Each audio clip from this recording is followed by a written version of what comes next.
এখানে বলেছিল যে ১-১.৫ লোক হবে, এত মানুষ এই অল্প জায়গায় আমাদের শেষ করে না চলে আসে। জি, জি। তো অল্প জায়গায় বিভিন্ন রাজনৈতিক সামাজিক সংগঠন আসে, তো আমার কাছে ইমতিয়াজ ভাই এসেছিল, বললো যে ১-১.৫ মানুষ হবে। আমাদের মানুষ এত বেশি হয়ে গেছে, রবিবার ওরা কলাপস হয়ে গেছে ঢাকা। পেটে লাথি মারবেন না, আমরা খুবই ক্ষুদ্র ব্যবসায়ী দিচ্ছি, কিন্তু এই গরিবের স্যান্ডেল, রিক্সাওয়ালার স্যান্ডেল, ঠেলা গাড়িওয়ালার স্যান্ডেল, কৃষকের স্যান্ডেলের উপর থেকে ভ্যাট প্রত্যাহার করে নেওয়ার জন্য বিনীতভাবে সরকারের সংহতি জানানোর প্রয়োজন। আমরা যদি এই ব্যবসা বন্ধ হয়ে যায় তাহলে কিন্তু রাস্তাঘাট 3 মাসের মধ্যে 6 লাভ হয়ে যাবে। এই রাস্তাঘাট আবার আপনাদেরকে টাকা দিয়ে রাস্তা পরিষ্কার করতে হবে, আর আমরা সেই রাস্তা পরিষ্কার করছি এই গরিব দুঃখী মানুষদের। আমরা ব্যাকআপ বলতে চাই, ব্যাকআপ বলতে না হলে আমরা আর কোনো রাস্তা থাকবে না, আমরা প্রতিষ্ঠান বন্ধ করে দিতে বাধ্য হবো। তার উপরে কোনো ভেট ছিল না, কিন্তু আজকে দেখা যাচ্ছে এই 150 টাকার বা তার কম মূল্যের যে চপ্পলগুলো আছে এর মধ্যে ভেট দেওয়া হয়েছে। এটা হবে কি, লক্ষ লক্ষ শ্রমজীবী মানুষ যারা এই ছেঁড়া ফাটা জুতাগুলোকে সংগ্রহ করতেছে সারা বাংলাদেশ থেকে, তাদের উপরে ভ্যাট ইমপ্লিমেন্ট করা হবে। দেশের পরিবেশকে হুমকির মধ্যে ফেলে দেওয়া হবে। WHO এর যে একটা স্মারক আছে যে প্রতিটা মানুষের উপর স্বাস্থ্য নিশ্চিত করা, সেটা ব্যাহত হবে। আমরা সরকার মহোদয়ের কাছে জানাতে চাই, বিনীতভাবে জানাতে চাই যে 150 টাকা এবং 150 টাকার নিচে যে রিসাইকেলিংয়ের মাধ্যমে পাদুকাগুলো প্রস্তুত হয় এর থেকে ভ্যাট পূর্বের নয় অব্যাহতি দেওয়া হোক। আমাদের পেটে লাথি মারবেন না, আমরা খুবই ক্ষুদ্র ব্যবসায়ী, আমরা বড় বড় ব্যবসায়ী না। আমরা এই ক্ষুদ্র ব্যবসায়ীরা দেশের পরিবেশ উন্নয়নে কাজ করছি। আমরা বৈদেশিক মুদ্রা রক্ষা করার চেষ্টা করতেছি। আর সরকারের কাছে বিনীতভাবে আবেদন জানাই, আমাদের পেটে লাথি মারবেন না। লক্ষ লক্ষ শ্রমিক, লক্ষ লক্ষ কর্মজীবী মানুষ এই পাদুকার সাথে জড়িত, তারা কোথায় যাবে? ভ্যাট দিলে দেশের উন্নতি হয়। হ্যাঁ, আমরা ভ্যাট দিচ্ছি, 150 টাকার উপরে যত জুতা আছে বা তার চেয়ে বেশি দামি যে যত জুতা আছে সেগুলোতে আমরা নিয়ম নীতি মেনেই ভ্যাট ট্যাক্স দিচ্ছি। শুধু ভ্যাট না, আমরা ট্যাক্সও দিচ্ছি। কিন্তু এই গরিবের স্যান্ডেল, রিক্সাওয়ালার স্যান্ডেল, ঠেলা গাড়িওয়ালার স্যান্ডেল, কৃষকের স্যান্ডেলের উপর থেকে ভ্যাট প্রত্যাহার করে নেওয়ার জন্য বিনীতভাবে সরকারের কাছে আমরা আহ্বান জানাচ্ছি। আমার এই আহ্বানের এই ছিঁড়া ফাড়া জুতা ড্রেন থেকে, রাস্তার থেকে, ডাস্টবিন থেকে তুলে এনে আমরা রিসাইক্লিং করে আমরা এই পণ্যকে বানাই আমরা এই পণ্যকে 150 টাকার মধ্যে বিক্রি করি। এর উপরে যে 150 টাকার উপরে যে পণ্যের মধ্যে ভ্যাট আছে সেটা আমরা দেই, কিন্তু 150 টাকার পর্যন্ত ভ্যাট আমাদের মুক্ত ছিল। আমরা সরকারের কাছে মুক্ত চাচ্ছি, আমরা আশা করি সরকার আমাদেরকে মুক্ত করে দিবেন ইনশাল্লাহ।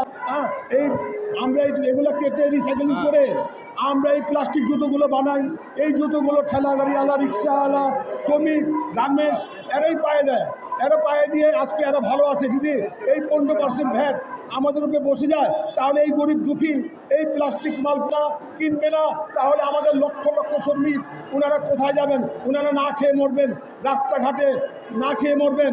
গরিব বাঁচলে দেশ বাঁচবে, দেশ বাঁচলে গরিব বাঁচবে।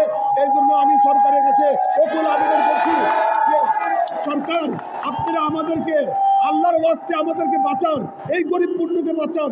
এই গরিব পণ্যের উপর থেকে আপনি ভ্যাট তুলে নেন। সভাপতি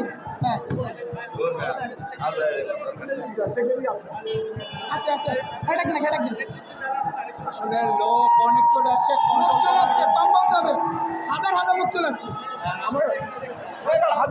হাজার লোক।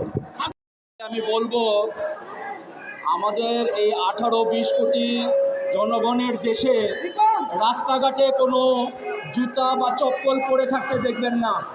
এত মানুষের যে ছেঁড়া ফাটা জুতা সেগুলো কোথায় যায়?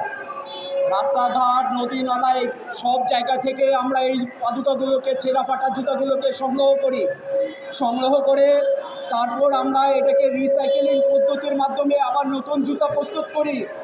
যে জুতাগুলো দিন মজুরের জন্য এখানে বলেছিল যে 1-1.5 লোক হবে, এত মানুষ এই অল্প জায়গায় আমাদের শেষ করে না জি। কিন্তু অল্প জায়গায় বিভিন্ন রাজনৈতিক সামাজিক সংগঠন আসে তো আমার কাছে ইমতিয়াজ ভাই এসেছিল যে বললো যে 1-1.5 মানুষ হবে।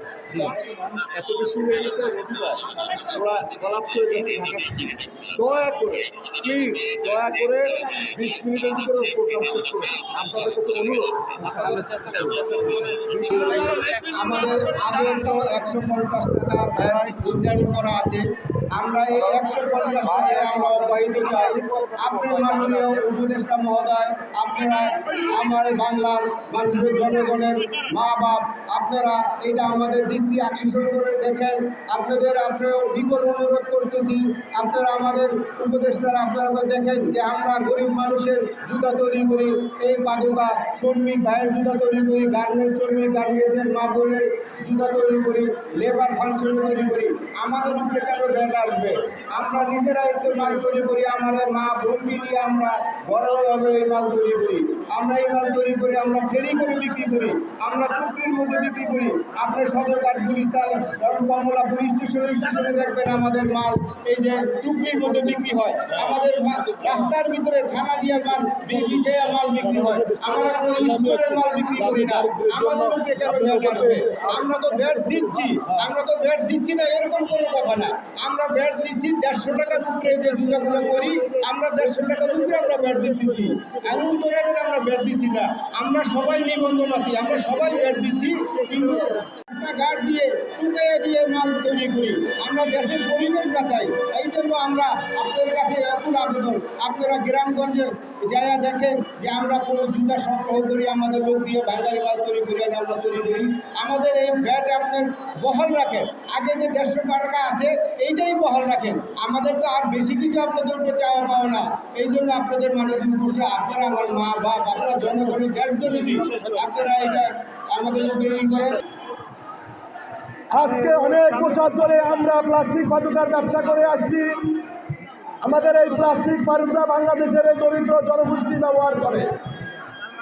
আমি মাননীয় প্রধান উপদেষ্টাকে উদ্দেশ্য করে বলতে চাই, মাননীয় উপদেষ্টা, আপনি আমাদের অহংকার। দরিদ্র বিমোচনে আপনি বিশ্ব দরবারে নোবেল পেয়েছেন, আপনি আমাদের গর্ব, আপনি আমাদের অহংকার।